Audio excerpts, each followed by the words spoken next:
I am excited to be here today, not only because the election is over and we're all still living and breathing, but I feel like we have a great panel. I've asked a group of party strategists. These are real party strategists, not the ones that you see on cable news, and I'm not sure what they do for a living.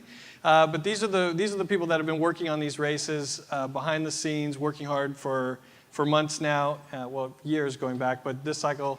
And I'm excited to bring them in front of the curtain and talk about these races. On my far left, this is not an ideological thing, Ty Matsdorf, Independent Expenditure Director for the Democratic Congressional Campaign Committee. Martha McKenna, the two-time IE Director for the Democratic Senatorial Campaign Committee, although not the IE Director this cycle, but she is playing that role today.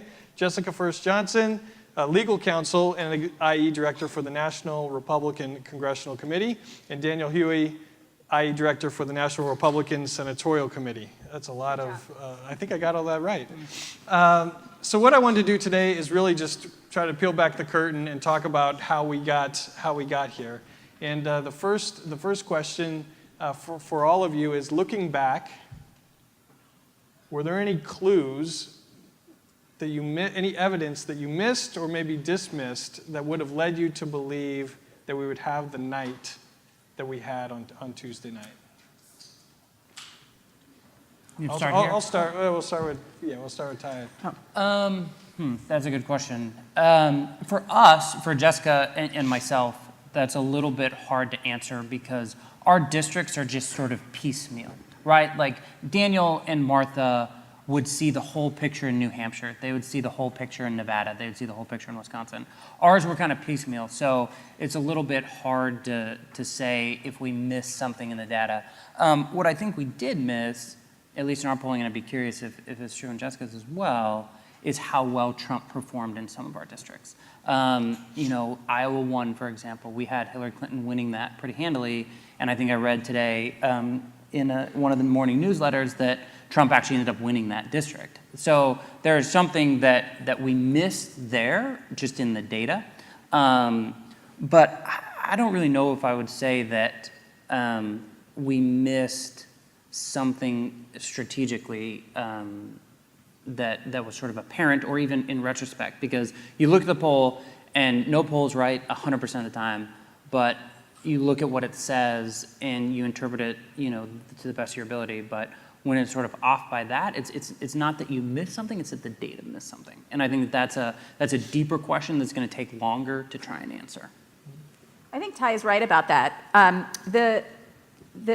When you sort of look, the national polling, the public polling, the major networks polling, everybody sort of had turnout assumptions that assumed a higher Democratic turnout and a slightly lower Republican turnout. I think it's safe to say, based on the numbers from Tuesday. And so it isn't specific to me, it's not specific sort of to the House or the Senate or internal polling or public polling. I think it's safe to say that sort of across the board, the majority of the research that was done sort of was off on the turnout model.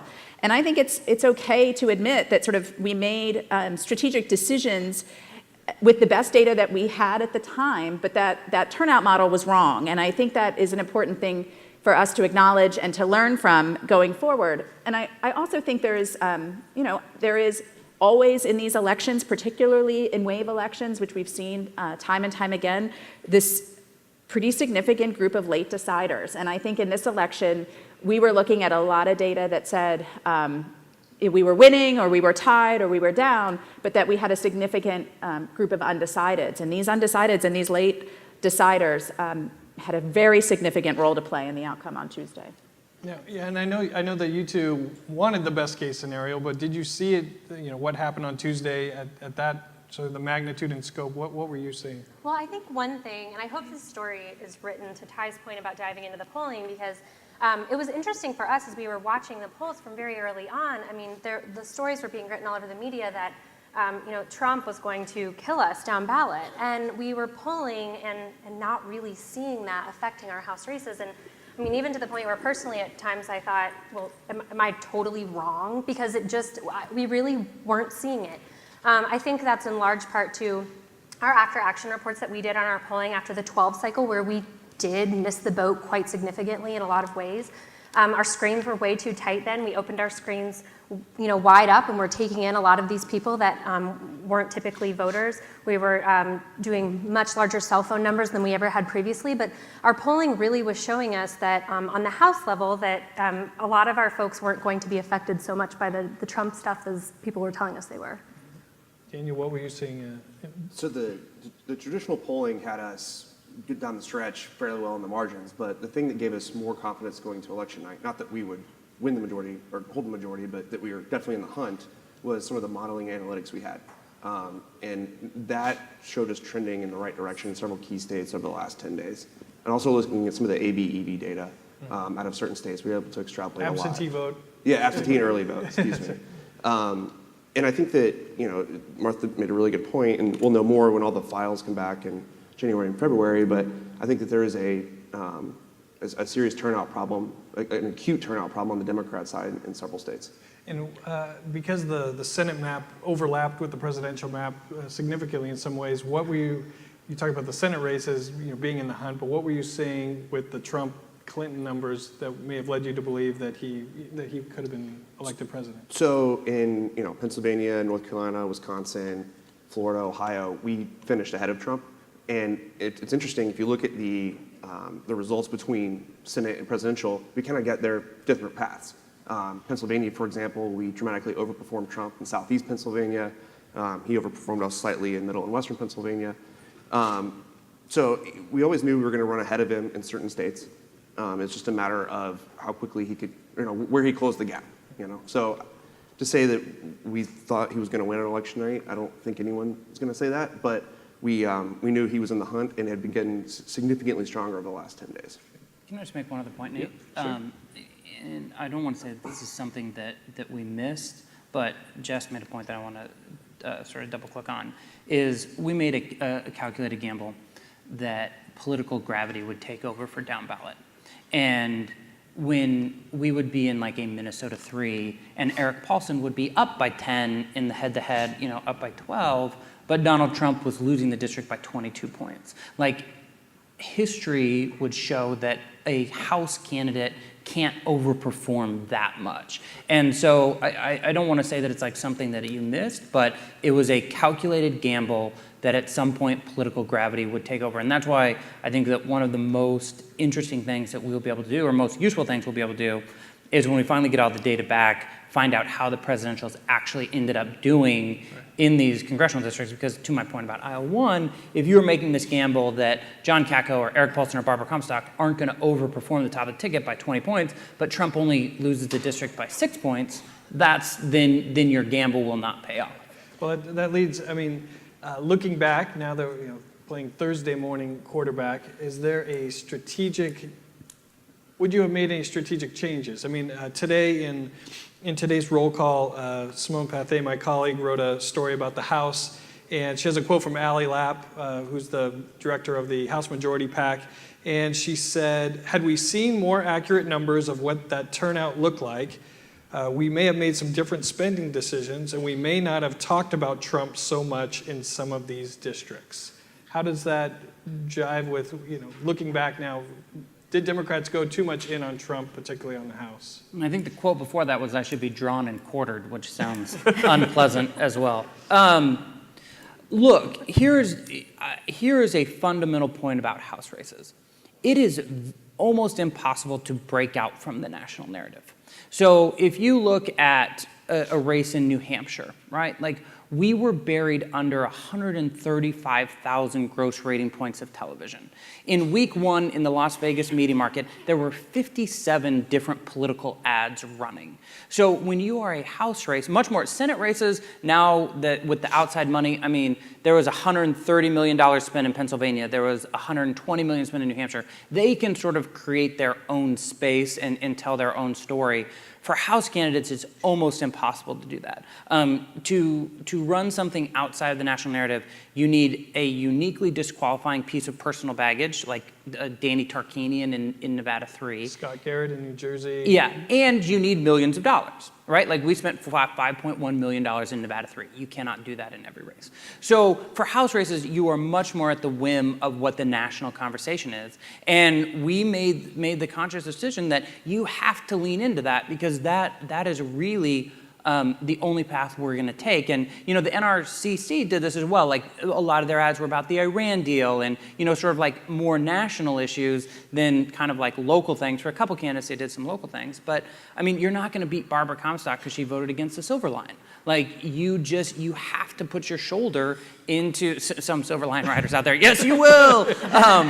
But you have to put your shoulder into that because you are very much at the whim of the national race. So I don't think that like I would go back and do anything differently by any means. But we just thought that Trump would not perform as well in these districts as he did. And like I said, if you could go back and say, what would you do strategically differently, then I'd say, well, maybe not have Donald Trump run for president or something like that. So all that to say, we leaned in, and that's what you should do, and that's what you'll continue to do. And we are going to get to a point with so much money in the system that House races are basically going to be a parliamentary election, kind of going here and forward. Like we are going to long the days of, the John Barrows of the world are going to be gone because you are very much just going to live and die by your party identity, and you just got to lean into that. I think I could be totally wrong. Yeah. And one of the fascinating things about this election, and there are many, is that you had kind of an upheaval at the presidential level by electing Donald Trump, but it's almost a status quo election in the House and the Senate. We're looking at a +2 in the Senate, +6 in the House, maybe +7, but probably +6. I mean, that's a fairly static election. But Dan, did you? I was just going to say, early in the cycle, when we were doing early polling, we had a battery of questions we used the entire time. Basically, it was to see, the Democrat candidate, how much do you think that he or she is similar to Hillary Clinton on a variety of measures, and the same on our side. And early on, that was fairly generic, as Ty pointed out. But then, as things progressed on the Senate side, and we did make it very much about local issues, candidate-specific issues, and get away from the national narrative, both for our candidate and for the opposition candidate on the Senate races, they very much took off their own unique brand. So I think around late August, early September, we were able to separate from Trump specifically, which is why I think we were able to perform. And we saw the exact opposite in our polling. Like, we start off by saying basically some sort of version of, do you think that Eric Paulson and Donald Trump share the same ideas or policies or, platform, however you want to do it, something like that. And it was like a pair of chopsticks, right? Like, originally it was like this, and then it just kept getting closer and closer and closer. We were like you. It's so funny, we were the opposite. I mean, that's crazy. Yeah, and it's a total inverse. I totally agree with what Daniel said, is that we realized that, if we did, your point is so accurate about the volume of ads and our share of voice in the market in a lot of these big places. And so we realized if we do lean into the narrative, we're going to get totally swallowed. And so we were really looking for ways to differentiate our ads from the other things we were seeing, like in Florida 18 and in Iowa 3, for example, we did a lot of testimonial ads, really tried to tap into some sentiments that people were feeling there that we were seeing in our polling. In Maine 2, we talked about how Emily Kane was like Hillary, which was not something we did in a lot of places, but we were really seeing that to be a big issue there. So we did really try to bring these issues back to the local level. I think that was really, really helpful for us. Martha, the second biggest story of the night was the Senate and what happened. Looking back, is there anything you think your side could have done differently? Well, to your point, Nathan, if you look back, we've had a number of wave elections, and Trump, I think, certainly won in a number of places he wasn't expected to. But if you look back to 2008, in the first Obama election, Republicans lost 8 seats. Democrats picked up 8 seats in the Senate. And so, if on Tuesday night, well, I guess it took until yesterday, but the Democrats picked up 2 seats in the Senate, which is hard to do, when you're, moving into headwinds. And so I think looking back, Illinois and New Hampshire are victories, and certainly, we have 3 new women of color joining the U.S. Senate. That's a significant change. If it is a status quo election, I think we're making gains in 2 gains in a night where certainly expectations got away from us, and it seemed like people were expecting more. But 2 is a good night, and I think that there are certainly going to be things in each race, maybe you look back and things that you would do differently. But I do think the committee deserves a lot of credit for recruiting a big map and putting a lot of seats in play. Not all of those gambles paid off by electing a Democrat to the Senate, but I think having a big, wide map and putting a lot of seats in play was definitely to the Democrats' Senate advantage. And and winning 2 seats, I don't want to poo-poo it. It's a big deal to pick up 2 seats when the other party wins the presidential race.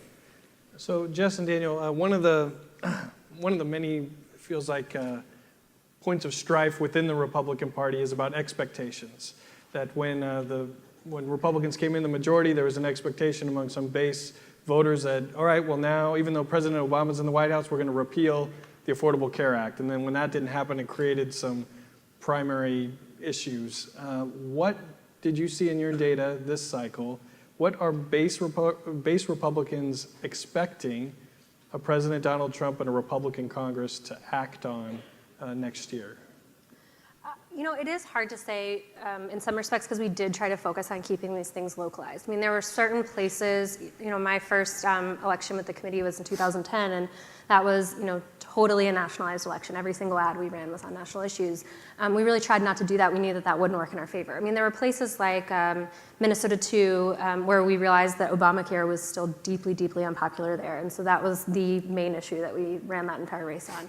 The Iran deal was certainly a big touch point for a lot of people throughout the country. We definitely focused on that. But I mean, we really did try to look at smaller, localized issues, really dig in on the research. And I wouldn't say that our polling told us that there was one overarching issue or 2 even that people were really angry about and really wanted change on. That wasn't what we thought this election was about. Yeah, if you look back at our polling across states, the issue that people care the most about, and that even the same subsets of people care the most about, were totally different in various states. Much more so than 14 and 12, which was somewhat surprising, especially in a presidential year.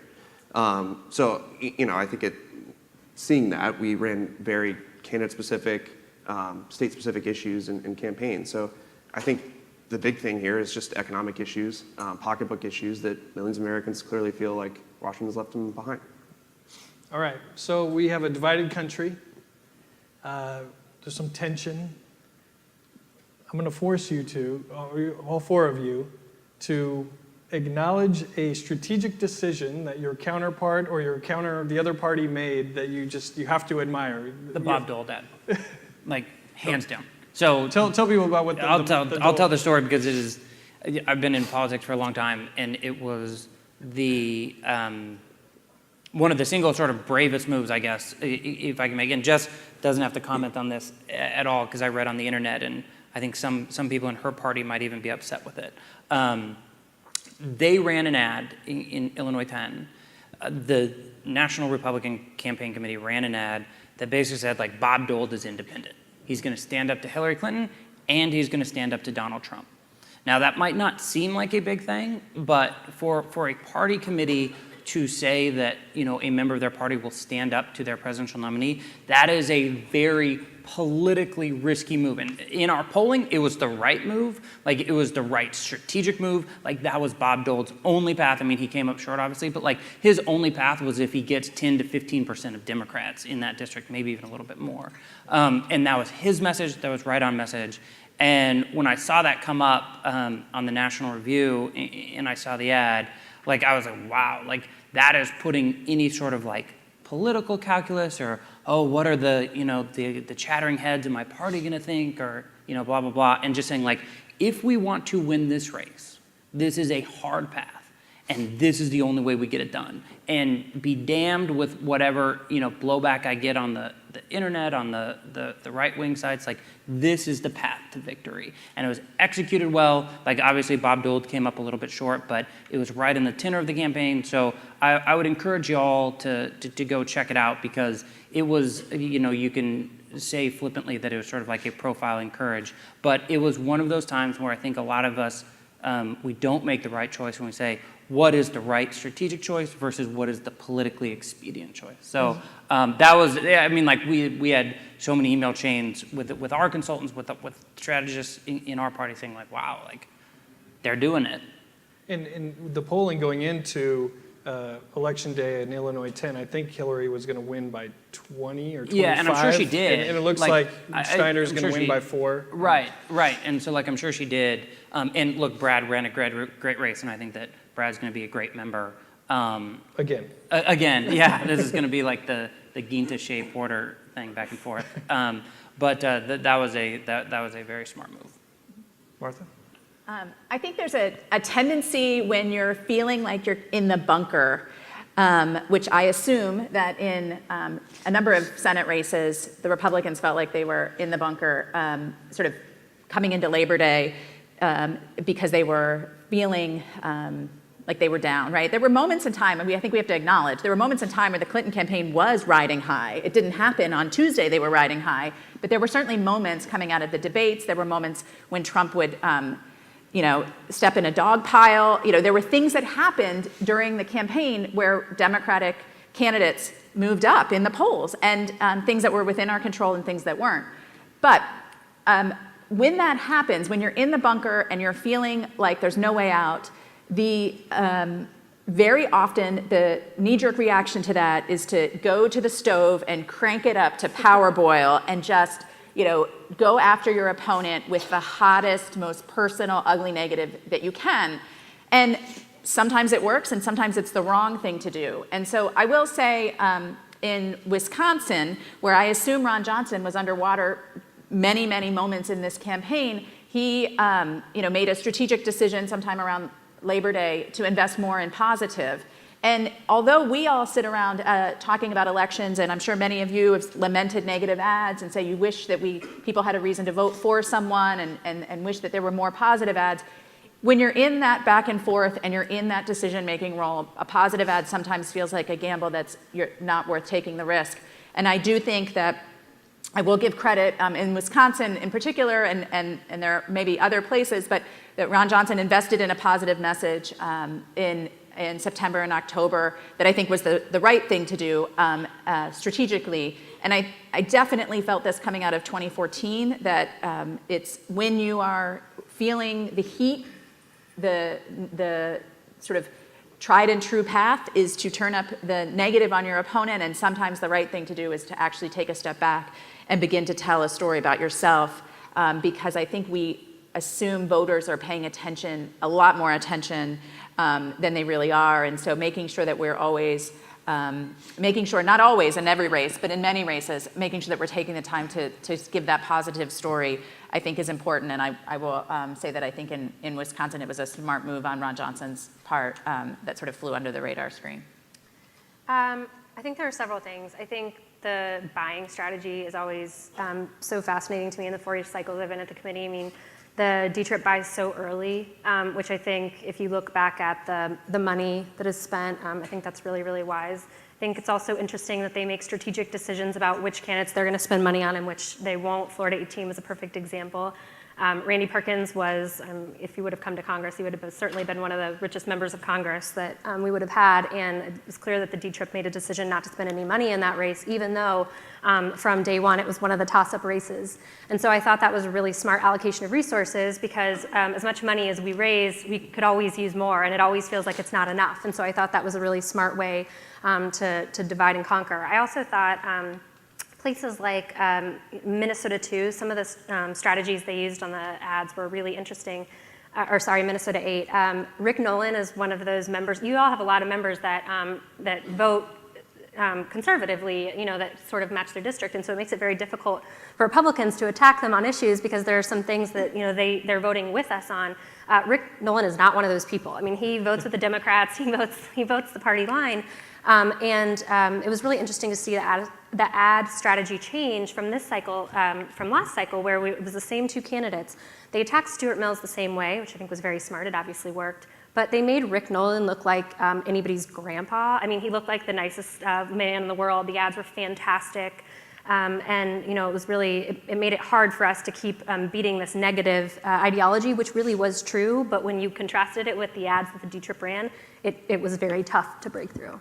In that Minnesota's 8th district, we'll get the returns final, but Donald Trump probably won that district, Yes. which would made Rick Nolan's path to re-election even more difficult. Daniel? I think the decision to cut off Patrick Murphy in Florida was one that I think Martha deserves a lot of credit for. They went against the Bernie Sanders base in their party. They spent money in the primary against a populist primary opponent. They invested millions of dollars, a lot of staff time and everything else to prop up, a AA candidate in a major league game. And, and they walked away from him eventually, and that took a lot of courage. And Martha, to put you on the spot, how much tension was there between making that strategic decision of, hey, Florida, we can better spend our money in North Carolina, Missouri, to parts of the party who are saying we have to stop Marco Rubio now? Like, you have to look beyond. Talk about the tension between the 2016 realities and what Senator Rubio might do in the future. Well, you play the game you're playing, right? And I think it's clear that the committee, I'll say I wasn't in the room while these decisions were made, but I can look back in hindsight and say that the money that was not spent in Florida, and you could say spent in New Hampshire or Nevada, like these are tough decisions when you're looking at a spreadsheet. As Jessica said, it feels like a lot of money, but when you're looking at a spreadsheet of money and states and the amount of money that it takes to run a week of television in these states, on your spreadsheet, it goes quick. And in a state like Florida, which is an extremely expensive state, in excess of $3 million a week to run television, and you're balancing that with all the other races where you're needed. It's a tough call. This is a tough business, and I think that if the money that wasn't spent against Rubio was spent against Kelly Ayotte, like that's the payoff that you have to make. And so, and I do think that it's important to run the race that you're in, and this was the 2016 race and not the 2020 race. And so, I think that they made the smartest decisions that they could with the data and the information that they had at the time. And so I certainly don't think there's a lot of second guessing about that. Can I Sure. One thing that I think is really unique about this job, having served in other roles at the committee and now coming to the IE side, in large part is a thankless job because you're making these very, very difficult decisions. We are independent from the committee. So we've been working, with this group of people and gaining from their knowledge and having, group discussions about what is best. And then all of a sudden the wall goes up and you're shipped off and you can't have anybody, you have a team, but the large people in the leadership of the committee are separate from them. So I think that these type of funding decisions are very difficult, especially knowing that we will eventually rejoin the world and have to look at all of these members in the face and and have their trust and their respect, and it's a really, really tough thing to do. It's also the most isolating job in Washington. So if you're in the committee, you're dealing with the candidates, you're dealing with the campaigns, you're dealing with the members, and all their teams, there's a lot of interaction. If you're at a super PAC, you're dealing with all the other super PACs. So if you're at Priorities USA, you're working with Senate Majority PAC and LCV and the unions and Emily's List and PPF. Yeah, people might not realize that the outside groups can coordinate with outside groups. Right. Right. They can't coordinate with the official. Right, exactly. So it's sort of there's three separate buckets. There's what's called the hard side, which is candidates, campaigns, committees. There's the super PAC world where they all can work together. Then there's the IEs. And we are all alone. You are sort of on a complete island. And as Jess said, some of that's freeing, right? But some of it is very isolating. And you talk about strategic decisions. You were making decisions on how to spend. We ended up spending $79.4 million, and it's between you and your team, and that's there's a lot there. I have one more question. I think we're going to have time for one question from the audience. So whoever gets to maybe the microphone I can see first. But my last question is, we had a presidential candidate who won, who was dramatically outspent on television. Mm-hmm. His own campaign did not have a ground game to speak of. Mm-hmm. What changes will there be? Has campaigning changed going forward into 2018? Can I just make one point to what you said, though? Donald Trump was outspent on paid media on television. His share of voice on television was exponentially larger than Hillary Clinton. So I think that is a very important factor when you're trying to extrapolate on. God knows that for Colleen Deacon in the New York 24th, the Today Show wasn't doing 3 segments a day on her. So before we start to make this blanket statement about how campaigns are changing, like, you need to realize if you are looking at television as a medium, you flip on your TV, the amount of time Donald Trump was on the TV versus Hillary Clinton, earned and paid combined, was much more of a complete picture. So I just want to double down on that quickly. No, it's a good point. I think that campaigning has totally changed in 2018 if you have a candidate who's been a celebrity for 30 years, is a billionaire, and dominates national news coverage. Right. So yes, it has changed. If Yeah, that's your but I candidate. will say Donald Trump, because of one thing that I think that he was very smart with, he realized with 144 characters, he can drive a news cycle. Now, not always for the good, but I think that he sort of embraced that. But again, that's a following that's been developed for 10 years of The Apprentice and Home Alone 2 and 20 years at Miss America. So I think that before we start saying, hey, you know, random house guy who's running in Kansas, you really shouldn't do television. Like, Donald Trump didn't. I would. Everyone like Carlos Baroff and other candidates up and down the ballot that tried to replicate that model pretty much universally failed. Right. Well, do you think you'll, because I'm hoping that you all stay involved in campaigns going forward, do you think you will hear from candidates, have to explain all of this to candidates, say, oh, well, you know, Donald Trump didn't do this or that, so why do I have to run, why do I have to go through the normal steps that candidates have to go through? We can deal with that. What we had with President Obama when he won in 2008 was that all Democratic candidates thought you had to do to raise money was put up a website and send a few emails, because, you know, President Obama, the big story coming out of that was that the online fundraising was the future, and it certainly remains a big part of how we raise money for candidates. But for a while, we had people who didn't want to do any fundraising at all and just put out the website, and the money would come. So I think that, you know, each cycle there is a moment in time where people sort of take lessons, the right lessons or the wrong lessons, and you know, test them out the next time around. So I just think it's going to be less likely that people who are running think that following the Trump model of campaigning will be successful for them or will be healthy for them even. So, you know, I think that you know, it'll be what may change is how the press covers the president, right? And how the press covers the administration for the next 2 years, and whether Donald Trump as president will keep tweeting and sort of go around the more traditional mediums of talking to the media as president. But I think it's pretty unlikely that people are going to say, I want to run and I'm going to follow the Trump model. Daniel, just talk, and then we'll get to the question. Daniel, talk about what the committee did with digital and TV, how you handled those on the IE side. So sure. So, you know, it's pretty technical, but long story short, traditionally you have 1,000 points of broadcast television, and then you change your message, and however much cable and digital you can get behind that, great, is what it is. We totally threw that model out this time, spent more on digital than we ever had in the past, and we changed our message progressions and our traffic based on not when we reached 1,000 points on broadcast, but when we reach an aggregate impression level across screen. So we for the first time, totally married our digital and television media plans, which allowed us to buy fewer broadcast points on higher reach programming and then use cable and digital to drive frequency. And I think that ability to deliver that much more of our message to the target audience was a big part of why we were able to overperform Trump in certain key areas. I think it really helped us to, from the very beginning, to Daniel's point, you know, we also spent more on digital than we ever have in the past. And I think one thing that allowed us to do that very smartly was to create formulas where rather than just give it what's left over, which is what typically, very honestly, has been done, we looked at how expensive the cost per point was in the media market, how much money the candidate had, how connected and wired the district was, and then we assigned what we thought would be a logical spend based on lots and lots of factors, so that we were really looking at digital at the same time we were looking at our other traditional mediums, and rather than just giving it leftover money. And I think there are certain places like, you know, Maine 2, that is not a very wired district. It is very hard to get a message across in digital there. But there are other places like commuter districts, Virginia 10 is a great example, where you have to have a big presence online.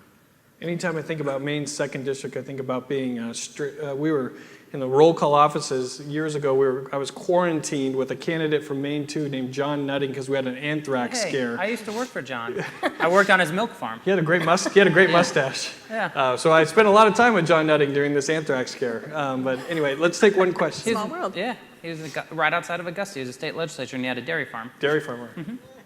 I worked on the farm, not on the campaign, like on Is the that farm, legal? milking Maybe the we should go to cows. Jessica. Yeah. That's good. So looking into the future, I know a lot of new members of Congress are, don't have political experience, but the Republicans have done such a good job building that bench at the state legislature level and governorship level. When will the Democrats realize that they need to start focusing on that, Well, especially to cherry pick candidates for Yeah. Congress? Well, the DLCC did not have a bad night all around. I mean, I think we picked up a number of chambers. There were certainly chambers that flipped, but it was more. It was not a clean sweep on the Republican side in the state legislatures. I think Nevada picked up both chambers. I think out west. The Alaska House, I Yeah. believe. went And I Democrat. think there's recounts happening in Arizona that have those chambers on the brink. So I actually, not to challenge you, but I do think that there's still time to sort of sort through winners and losers there. But I think that there might be some Democratic bright spots there. But look, I think it's important for lots of reasons for us to fill the pipeline with people who are strong candidates, represent their districts wisely, take the job seriously, and frankly have ambition. Because I think we have a lot of these, as we have these races every 2 years. We've seen change. I mean, 6 seats in the 6-seat flip in the House when the other party takes the White House is not something to look down on. It's a big deal. It's significant, and I think that we have to continue to make investments in recruiting good candidates at that state and local level, and and then supporting them. But I think you're right to say that Congress, there isn't as much change at Congress at the congressional level as our districts redistricting have made the districts more conservative or more Democratic or more Republican along the way, but I do think that there is a lot of important work happening at that state level, and we have to stay committed to it. Ty, do you have a final word? Well, I just want to make one point about that and the down ballot stuff. The way that our society is moving in terms of information becoming disaggregated, some of us probably live in communities where we don't even have a local newspaper. Particularly if you live in like a metropolitan area, WJLA is not covering the state legislature. I mean, we're all in politics, so we probably know who our state legislature is, but many people don't. And so what I think the Democrats have fallen victim to is there have been 2 waves in the last 4 years, 2010 and 2014, and with them, nobody knows who their state legislator is. So they see a D or an R, and so they wipe out the Ds and they bring in the Rs. So, with a President Trump, if there's a bad midterm in 2018, or if there's a bad midterm in 2022, you will see more Dems than Republicans. And it's not because Democrats don't care about down ballot. I think we could always invest more in down ballot. I think Democrats a lot of times don't realize the power of state houses, particularly our donor base often doesn't realize the power of state houses. But what I would say is it's not as much that you don't care, it's just that voters don't know who they are and they see a D or an R. And when the R wave comes, there's going to be more Rs. Well, my mind is twisted enough that I'm already looking forward to the 2018 elections. Go to hell. There's a groan. The big Santa Claus, it's gonna be huge. But I wear a couple different hats. Please stick with roll call and politics coverage. I also am editor of the Rothenberg and Gonzalez Political Report. If you want a 3-month free trial subscription, talk to Beth in the back corner. But I really appreciate you all for being here and giving us a behind the scenes look. So thank you very much. Thank you. Thank you.